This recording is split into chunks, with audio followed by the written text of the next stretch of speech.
और ये श्रीमान जी पप्पू यादव सनो इतवारी यादव 50 रुपए।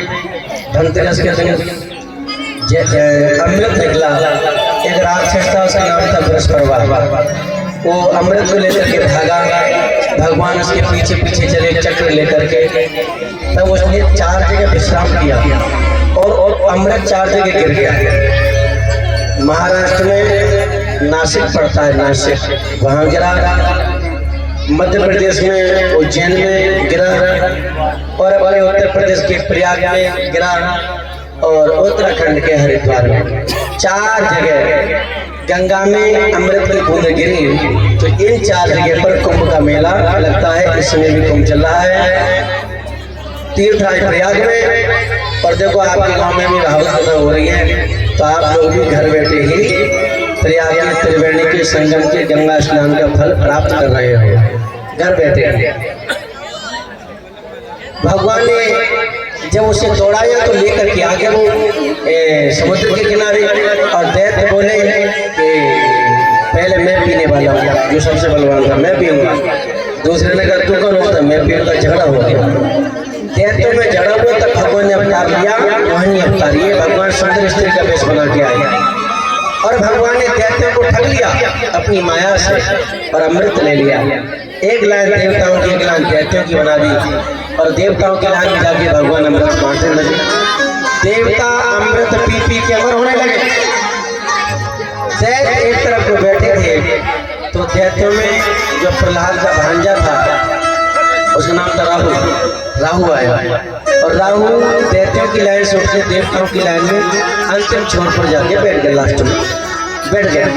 और ऐसे अमृत बढ़ते बढ़ते जब राहु की अंजलि में ऐसे गया, राहु ने अमृत पान कर लिया। चंद्रमा ने, सूर्य ने, दोनों ने बता दिया ये राक्षस है। इतना कहा, भगवान के चक्र ने राहु की गर्दन काट दी। 1 के 2 बन गए, क्योंकि अमृत पी लिया, मर नहीं सकता। 1 के 2 बन गए, मरा नहीं। तो ब्रह्मा जी ने उनको नवग्रह में स्थान दे दिया। ओम ब्रह्मा मुरारी त्रिपुरांतिकारी भानु शशि भूमि तो बुद्धश्च गुरुश्च शुक्र शनि राहु केतुवा सर्वग्रह शांति नवग्रह में उनको स्थान दे दिया। लेकिन संग्राम छिड़ गया। अरे हमारे एक दैत्य ने पी लिया, उसे मार दिया। संग्राम था, बड़ी भयंकर मारकाट मची। देवता तो अमृत पी चुके थे, देवताओं की विजय हो गई। देवताओं ने दैत्यों को युद्ध में परास्त कर दिया, और देवलोक पर शासन देवताओं का हो गया। बोलो वृंदावन बिहारी लाल की। समुद्र मंथन की कथा में भगवान के 3 अवतार हुए, कच्छप अवतार, धन्वंतरी अवतार और मोहिनी अवतार। इसके बाद कथा वामन अवतार की आती है। भगवान एक बार वामन बने। भगवान वामन बोल के माता अदिति के यहाँ पर ब्राह्मण वंश में भगवान ने अवतार लिया। बहुत सुंदर भगवान की दिव्य झांकी। ये भगवान का अवतार हुआ तो देवता भगवान वामन का श्रवण द्वादशायां मुहूर्ते अभिजित प्रभु सर्वे नक्षत्र ताराध्याश्च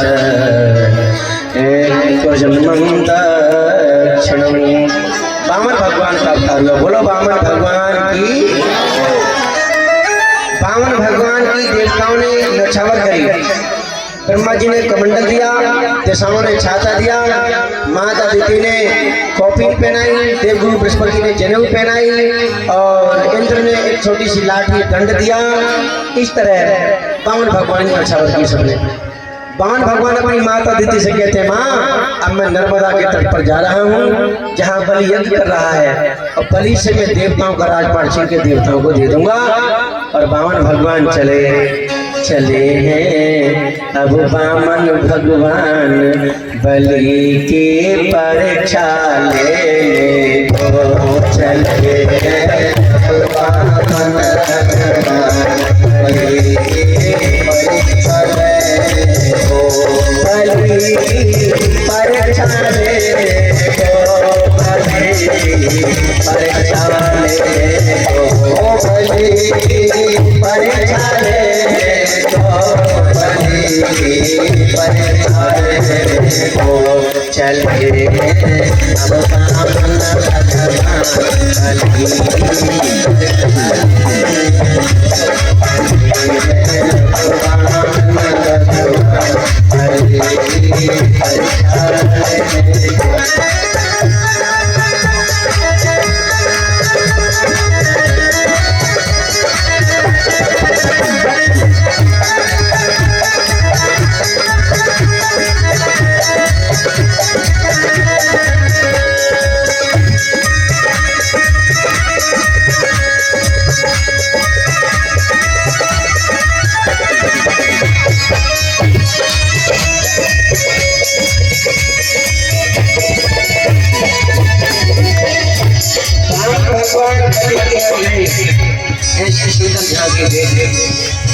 भक्ति करने वालों के अंदर भक्ति का तेज होता है।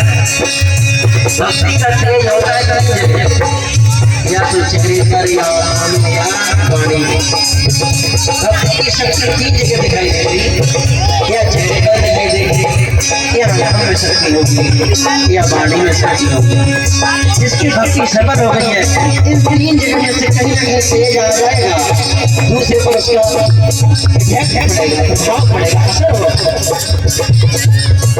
ब्राह्मण भगवान जब बलि की यज्ञशाला में गए, देखो वो क्या सुंदर मूर्ति, बाहर भगवान को देख के गदगद हो गया, आनंद हो गया, कितनी सुंदर मूर्ति। बलि ने स्वागत किया, स्वागत किया हरे प्रभु की शोभा तिहारी, ओ प्रभु की शोभा तिहारी,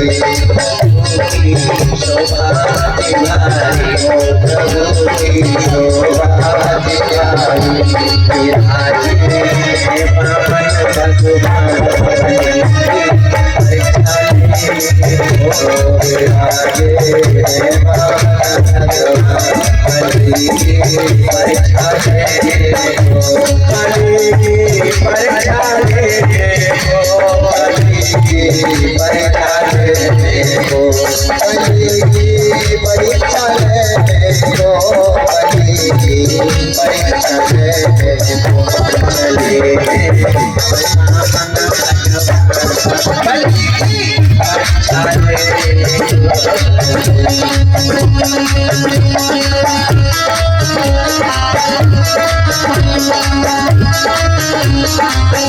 की परीक्षा ले।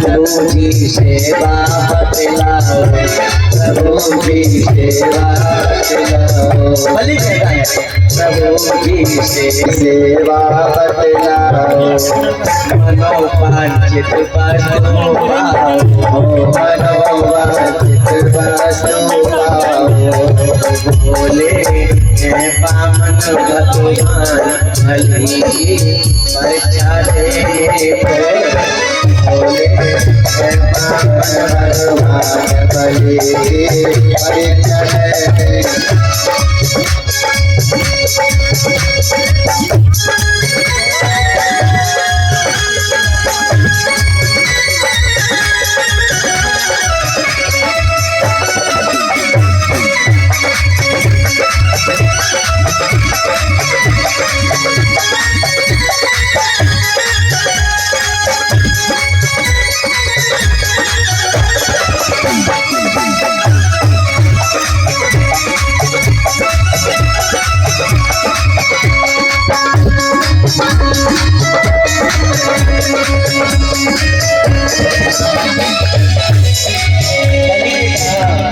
प्रभु जी बताओ क्या सेवा करूं, भगवान का कुछ नहीं चाहिए, बार बार कहा प्रभु जी कुछ तो बताओ। भगवान बोले अगर कुछ देना है तो संकल्प करना पड़ेगा, संकल्प करोगे तो लेंगे। संकल्प का नाम लिया तो बलि के गुरु शुक्राचार्य आ गए और बलि से बोले हे बलि संकल्प मत करना, ये कोई साधारण ब्राह्मण कुमार नहीं है, ये कोई नारायण है। अगर तूने संकल्प कर दिया तो तेरा सब कुछ छीन लेगा, संकल्प कर तेरा सब कुछ ले लेगा, ये संकल्प ले लेगा तेरा सब कुछ छीन लेगा। तो बलि ने कहा गुरु जी कैसी बातें करते हो, एक तरफ तो आप कह रहे हैं कि नारायण है और दूसरी बात आप ये कह रहे हैं कि संकल्प मत करना। अरे वो त्रिलोकीनाथ वो नारायण मेरे दरवाजे पर भिक्षुक बन के आया, मुझे मांगने आया है, मैं उसे ना दूं ये कैसे हो सकता है? त्रिलोकीनाथ मांग रहा है, मैं ना दूं? गुरु जी ये बात आपकी मैं नहीं मानूंगा, मैं दान करूंगा। गुरु ने दान करने को मना किया, लेकिन बलि ऐसा दानवीर था, बलि ने कहा नहीं हम दान करेंगे। तो देवगुरु जो दैत्यों के गुरु थे शुक्राचार्य, वो नाराज हो गए, वो फिर भी नहीं माने। बलि बोला हाँ प्रभु बताओ, मैं संकल्प करने को तैयार हूँ।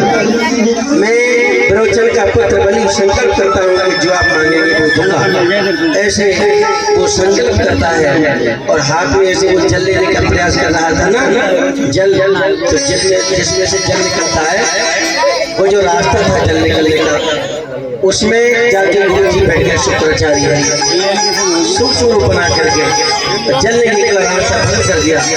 जल निकलने का तो भगवान ने कोसा कर दिया और कोसा उनके यहाँ से जाके लगा और कोसा से उनकी एक आँख फूट गई।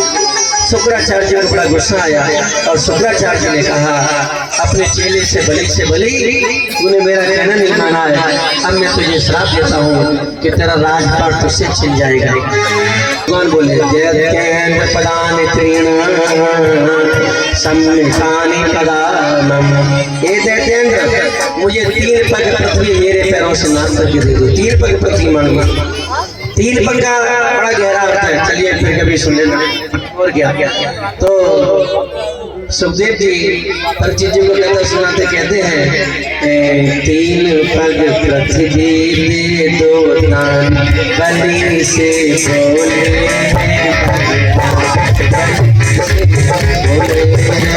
भगवान